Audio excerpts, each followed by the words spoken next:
You're listening to the Fan2Fan Podcast, and on this episode, we're talking about the king of monsters. That's right, we're talking about Godzilla. Here we go.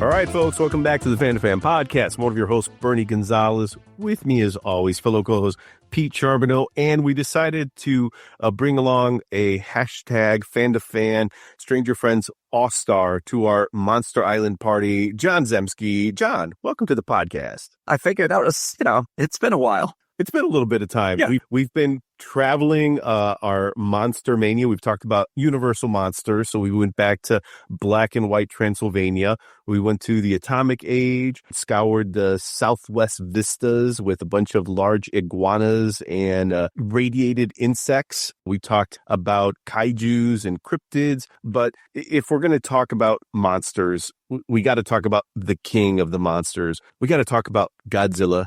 Godzilla, king of the monsters, alive, surging up from the depths of the sea on a tidal wave of terror to wreak vengeance on mankind. Godzilla, king of the monsters, it's alive.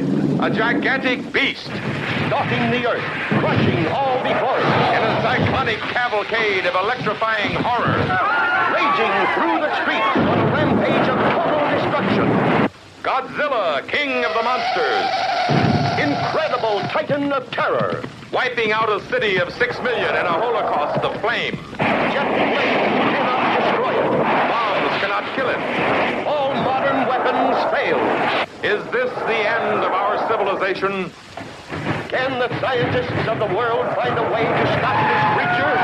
For the answer, see Godzilla, king of the monsters. Godzilla marathons. I remember when you guys invited me on your podcast and we realized that we were all kindred spirits. We realized that, yes, we were watching Buck Rogers, $6 Million Man, Battlestar Galactica, and we were always watching Godzilla marathons. You guys on WPIX picks and me in WGN in my neck of the woods in Chicago. We were indeed, Bernie. Yeah, this is it feels right. It feels like the time is right. We've danced around Godzilla for long enough. I was talking to I don't know who I was talking to. I wasn't talking to anyone. I don't talk to anyone, but I'll talk to you guys about Godzilla. I guess we should probably just throw out there for our listeners, because I know that there is a huge Godzilla fandom out there.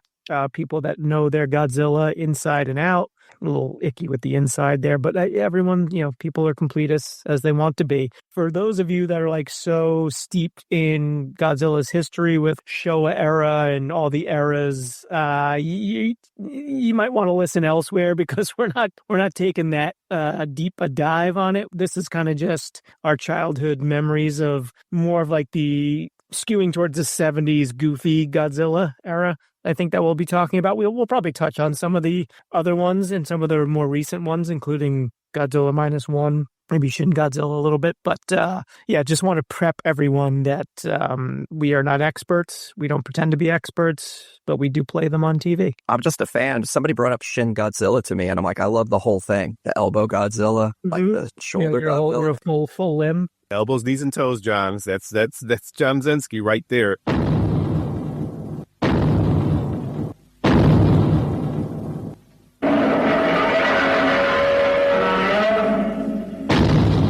Why not start with what Godzilla means? Because I think we kind of grew up, and you'd mentioned this one time, Pete, when we were talking about VHS, Tower Records, Suncoast, and how you had found a copy, and correct me if I'm wrong here, of Gojira at a Tower Records, and that you were a bit surprised that all of us having grown up on Godzilla, King of the Monsters, right? The Perry Mason, Raymond Burr version, and that you found this version oh no, this is in the actual original Japanese language. We can kind of interchangeably say Godzilla and Gojira. And I thought, well, you know what? I'm going to go look up and see what Gojira actually means. And it turns out that it is a portmanteau of Japanese words that are often translated as gorilla and whale. which is kind of ironic because we've talked about King Kong, and for all intents and purposes, he's a kaiju, big ass gorilla and a whale, Gojira, that eventually then translated into Godzilla for the heavily re-edited American version. Gojira just sounds right. Godzilla sounds right. From watching all the Godzilla movies growing up, like there was just something with the way that the Japanese had with some words that was just, it's just fun. Some of them are like on the nose, like Mothra. And I think Rodan was originally supposed to be Radon, but they changed it because it was too close to the chemical. The thing that they tell us we shouldn't have in our homes, and we have detectors that shouldn't have a giant flying pterodactyl in your home either. So yes. And for people out there who want to make sure they don't get one, just make sure you get a radon detector. Or Rodan detector. Oh, maybe. Rodan. That's what I meant. Yes. 100%. Yes. There's something you had said, Pete, when we were talking about kaiju, and I want to go back to exactly that. How, like, the original 1954 movie was like eating veggies. Hi there, I'm John Carpenter. You might know me as a horror movie director, but right now, what I'd really like to be known as is a giant Godzilla fan. Tonight's movie is the original Gojira from 1954.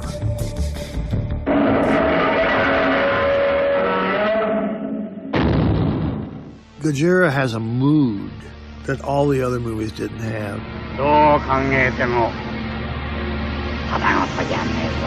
See, when I was a kid, I knew all about the atomic weapons and the fact that they were going to kill us all if they hit. And Godzilla was a big atomic weapon walking around with radioactive breath. You know, I didn't see Gojira when it was first out. I saw the Americanized version, which is cleaned up a lot. And they covered what it was like to the Japanese people. The somber, oh my God, the devastation. That was pretty intense. So I loved that. I ate it up.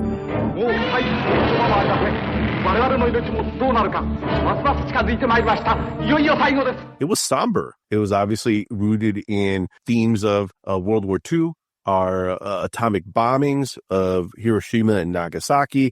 Like, it wasn't the fun man-in-suit Godzilla stuff that I think we would grow to love, and I think we might have more of a fondness for it, like you mentioned, Peter, earlier, like the 1970s type stuff. But it still starts with 1954. So I was going to ask you, John, do you have any memories of watching the original? And I guess, again, for our purposes, the U.S. release of it, which is kind of known as Godzilla King of the Monsters. I do. It's actually, I think this happens a lot of times with our generation.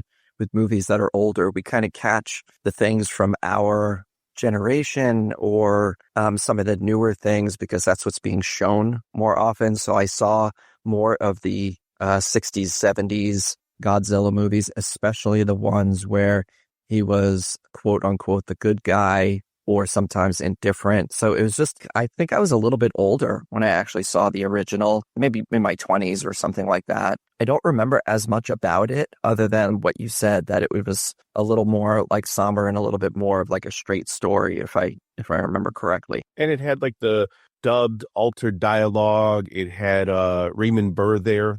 Had either of you guys ever seen like the original Gojira, like the Japanese language one, you know, sans Perry Mason? I have, but not until recently.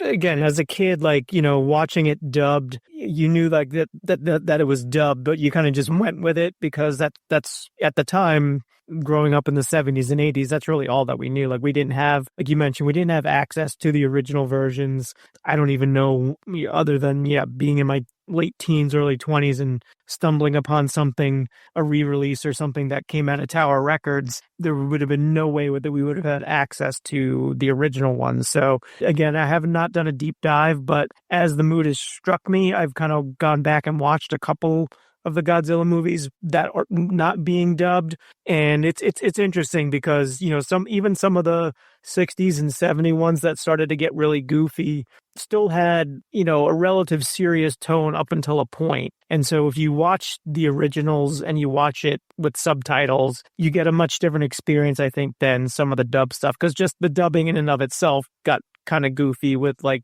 and I think there were a couple of different American companies that were doing like these releases. One, I think, was like Sandy Frank Productions that used to do like cartoons. It did like, you know, it took Gotcha anime Battle of the Planets out of that. They were gearing it more towards a younger audience. So like the dubbing was like really basic, rudimentary, and it was goofy. So so my experience with the original and the non-dubbed versions has come later in life. Many people are surprised by how dark the original 1954 Gojira movie is. This was not a summer popcorn fest, but a horror movie. Godzilla's skin was made to look like radiation scars. He shot nuclear energy from his mouth. 10 years after Hiroshima and Nagasaki, he was a stand-in for the atomic bomb, unleashing unstoppable, horrific destruction wherever he tread, with no rhyme or reason.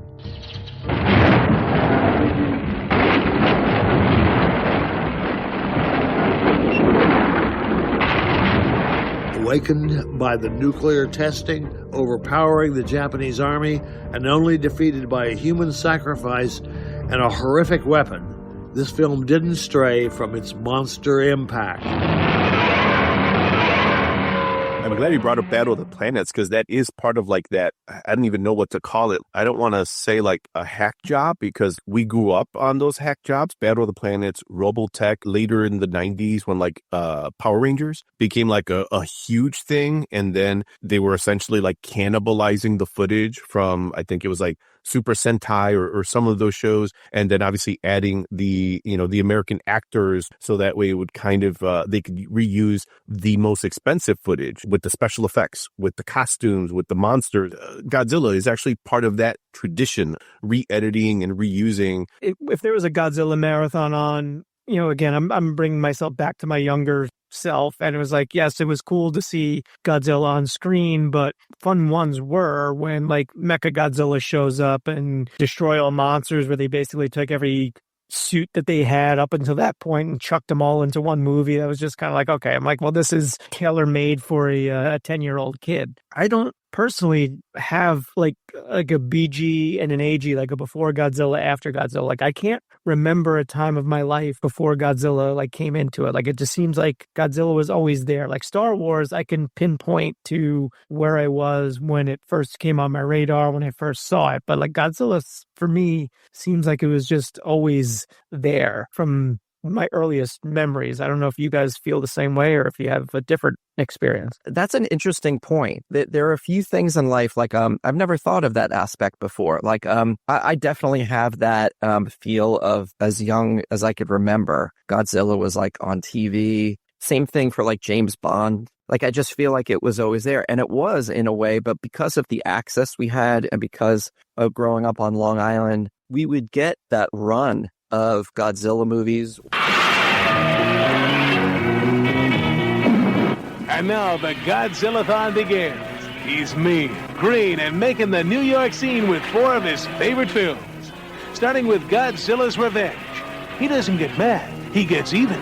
Stay tuned and tally the score. I'm going to put Godzilla almost maybe in like the same category as the Universal monsters. They were well before our time, but it seems like they were always on when we were growing up. And if they weren't on TV, they were part of like, I don't know, like those cheap Valentine's Day things that you would get at like Walgreens or Woolworth with the perforations, and they would have like cool illustrations of the Wolfman, but they weren't the Wolfman. Like it wasn't Lon Chaney, but we knew it was the Wolfman.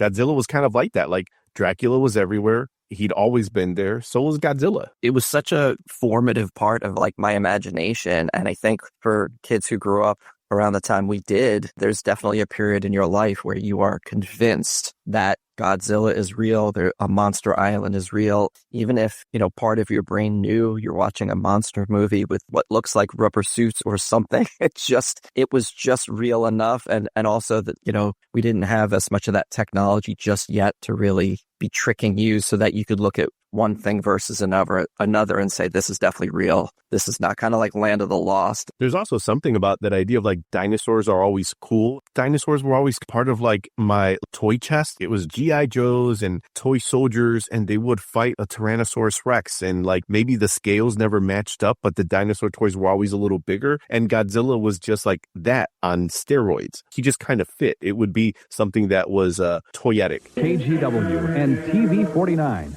thank you for celebrating a very big day in history with us. Yes, for 30 years, Godzilla has been knocking them dead. Well, so to speak. Dear Godzilla. So we're sending a big happy birthday out to Godzilla, wherever he or it may be. From KPDX TV 49 and 62 KGW. In the time we grew up where we didn't have internet, we didn't really have cable or streaming, obviously the way we know it now, it was still stations that were struggling to get content. What better way than to have a Herbie the Love Bug marathon? Because now there's like 4 of these. So you can play them like every afternoon after school, or you can run them all day Sunday. Godzilla's the same thing. By the time we were around, it was like James Bond. Like there are multiples of these movies. You could do a marathon. I think the content is a great point because certainly when I was younger, like it was difficult for me to understand how what John and I were watching in New York was not necessarily what you were watching in Chicago or people were watching everywhere else in the country. Like I didn't understand the difference between your ABCs, NBCs, and CBSs that would be shown nationally and the local stations. On one hand, I did understand it because they always said like serving the tri-state area, but it didn't like seep in. So, on Saturday mornings when, John and I are watching Wonderama with Bob McAllister, Wakadoo, Wakadoo.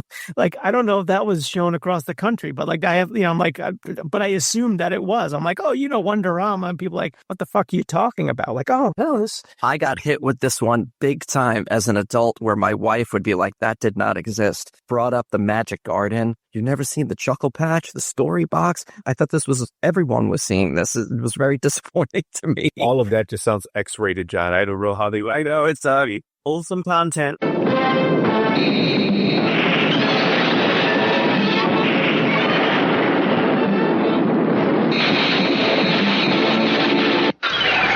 Tomorrow afternoon, starting at 1, WOR-TV presents a full afternoon of action and adventure.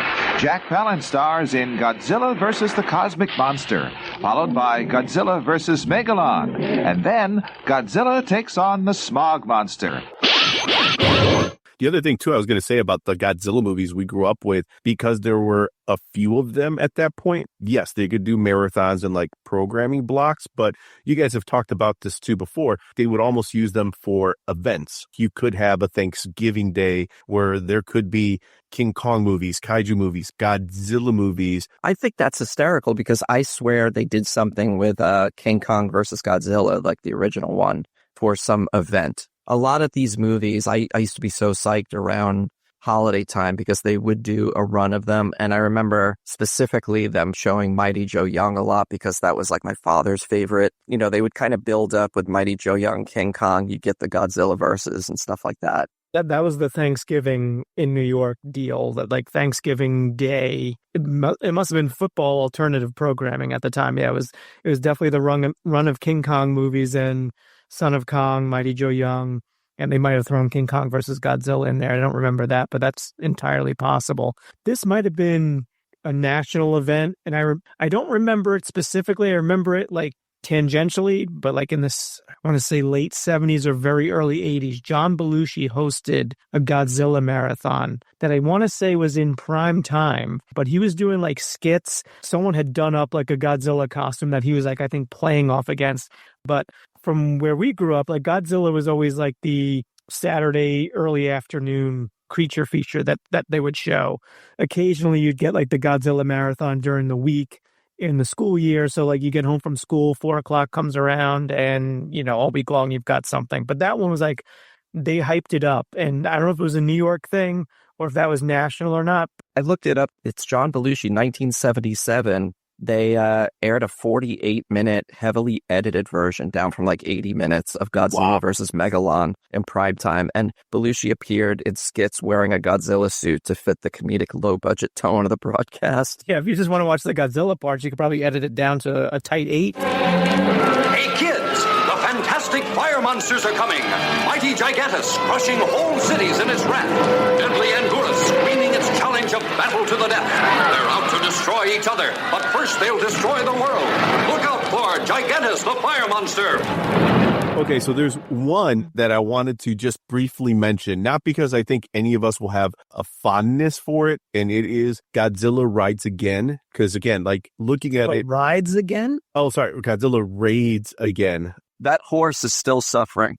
All right, Godzilla Raids Again comes out. It's the sequel. It's released just a year later, 1955, which again reminded me of King Kong, which comes out in 1933. A year later, Son of Kong comes out. Why does it come out?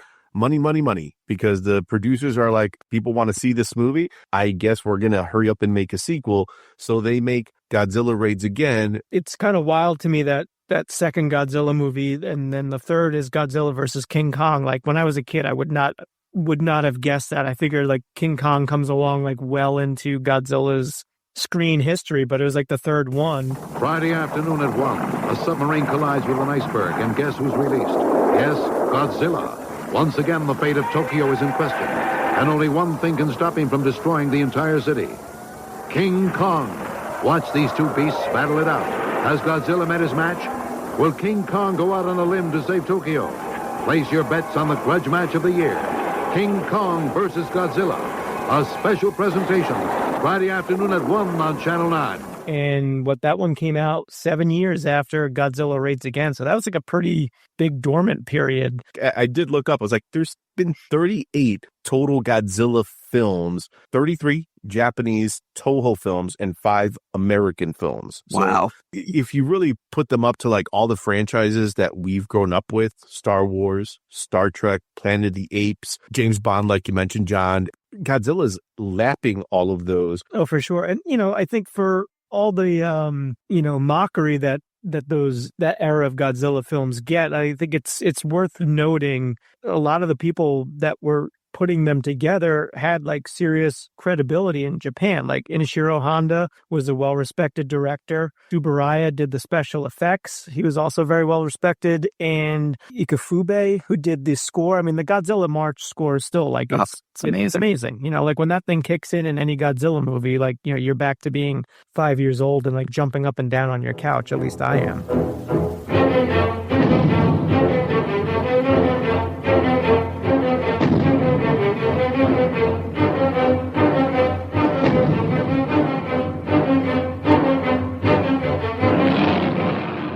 Best monster entrance scores I've ever heard in my life. It's scary and exciting at the same time. It's amazing. The first one is very much not the fun Godzilla we grew up with. Raids Again was just a cash grab in a way. Like, I don't think it even used the Godzilla March. Then after that, it kind of just turns into like goofy kid stuff very quickly.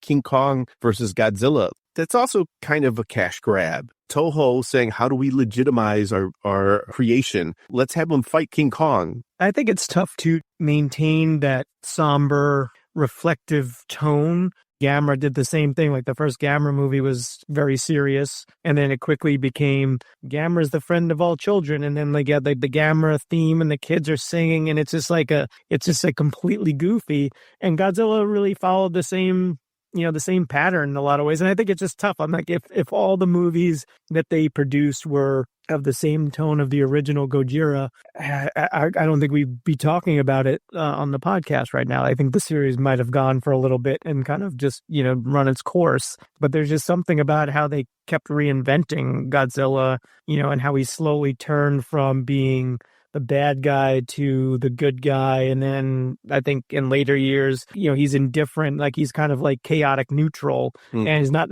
actively evil, but he's a problem that the human race is forced to deal with. So it's interesting how they keep the spirit of Godzilla alive throughout all these decades. There was a Hanna-Barbera cartoon. Oh yeah, there was. From 78. All right, Pete, so you're a fan. Bernie, cue the music. From the depths, 30 stories high, breathing fire, his hand in the sky.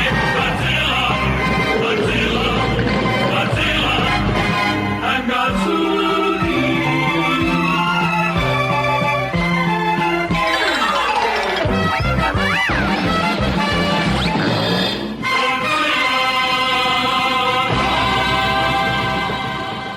Why have I I not seen this? From what I remember, Godzilla is like friends of this like research vessel. I think there's a couple of scientists, and of course there's like a little kid, and Godzuki flies around and does his dopey thing. But Godzilla fights a bunch of monsters and things like that in the cartoon, which was kind of cool. There's like a button on the boat where they hit that, and that summons Godzilla, and he comes to take care of business. That's basically what I remember about that cartoon.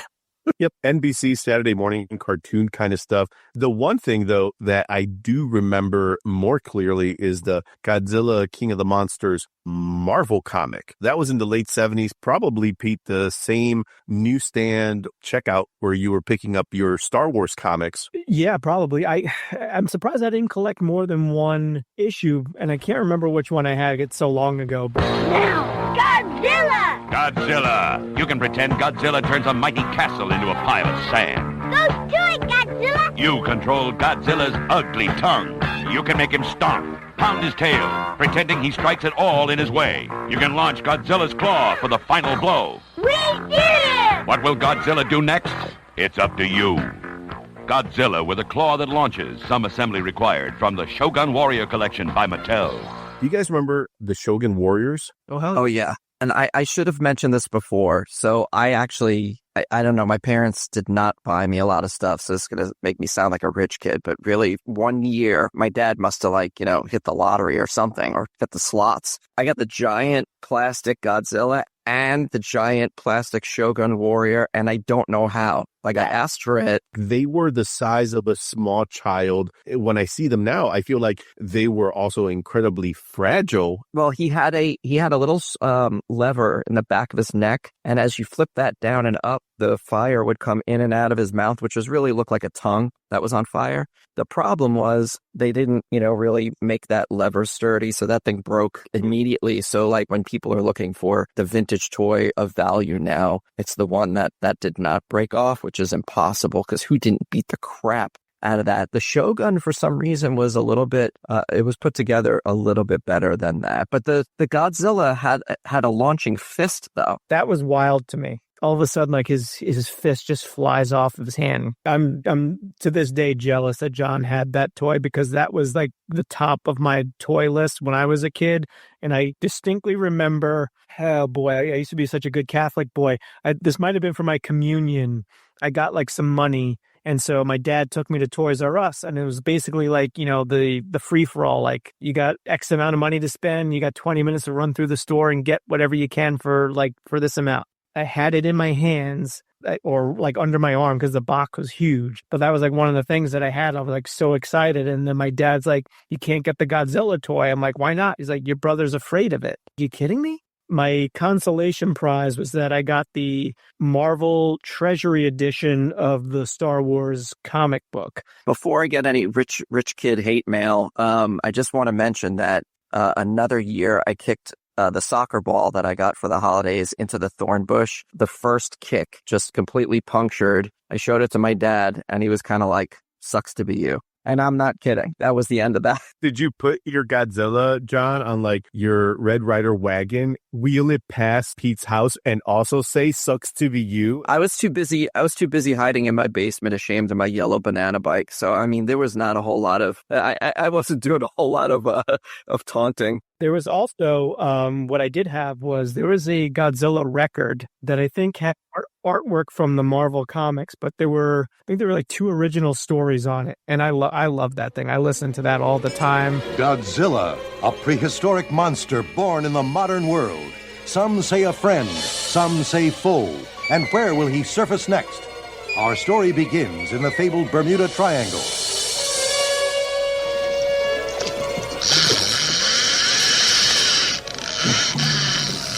Reel in, Mr. Bishop. I don't want to get caught in the Bermuda Triangle waters without daylight. You don't believe those Bermuda Triangle legends, Captain? What's wrong, Mr. Bishop? Look, out in the water. That fin must be 100 feet high.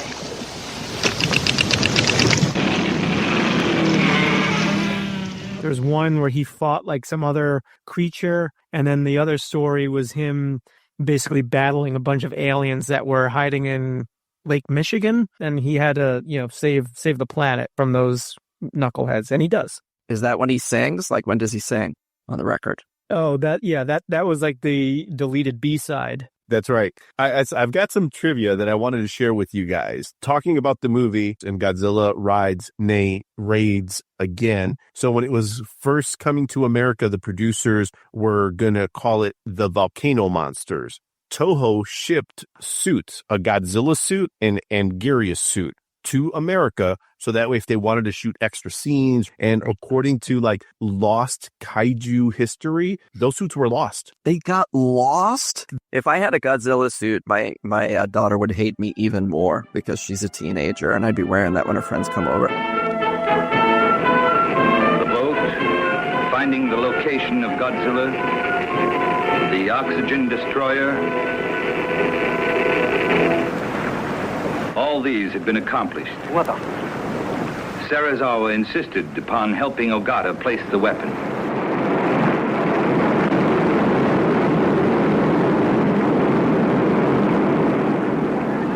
People of the world, Godzilla is dead. 1954, Godzilla. Pete, you'd mentioned the oxygen destroyer, right? Used in the climax. Technically, Godzilla died in the 1954 version of Godzilla. His bones at the end, I would, if he's not dead, he's extremely sleepy. He's gone, which is why when they made the sequel about a year later, well, Godzilla's dead, so let's go ahead and call it something else. In America, they were like, all right, let's go ahead and call it the Volcano Monster. In Japan, they were actually going to call it Gigantus the fire monster. Ding, ding, ding, Pete. He died. So, we're going to have another Godzilla creature. So it kind of makes you start thinking like, wait, is that his name? Or is that like the name of his species? According to the people that made him, he was dead. Kind of crazy to think that for then the other 32 films that Toho made, it's actually the Godzilla from Godzilla Raids Again. I feel like it's like a deer situation. Like, one deer is a deer, multiple deer are still deer. Same thing with Godzilla. Godzilla versus Bambi. We know how that deer fared.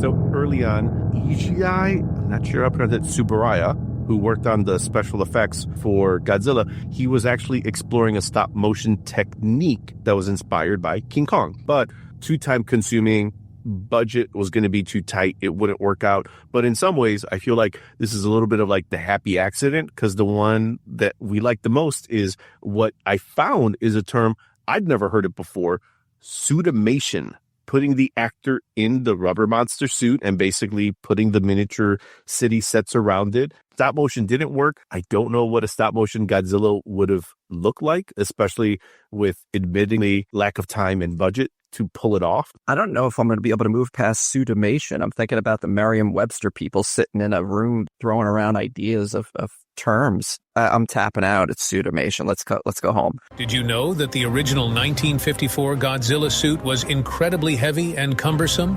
It weighed around 220 pounds, 100 kilograms, and was made from materials like concrete and latex. Actor Haruo Nakajima, who brought Godzilla to life, could only stay inside the suit for about 3 minutes at a time before needing to be cooled down.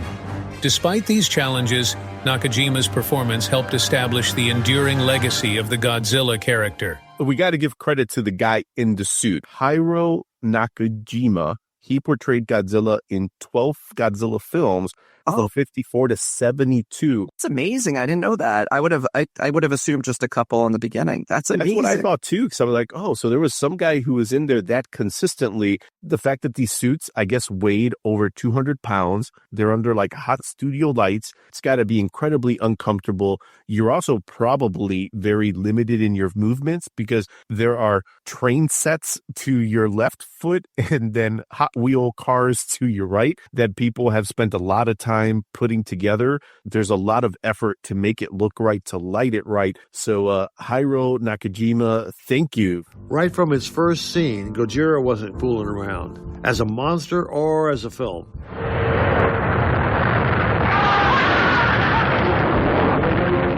early in 1954, the United States government conducted a nuclear test that poisoned the entire crew of a Japanese fishing boat, the Lucky Dragon No. 5. So when the credits have just rolled and we have the sailboat being decimated by a symbol for the atomic bomb right off the bat, the tone was set.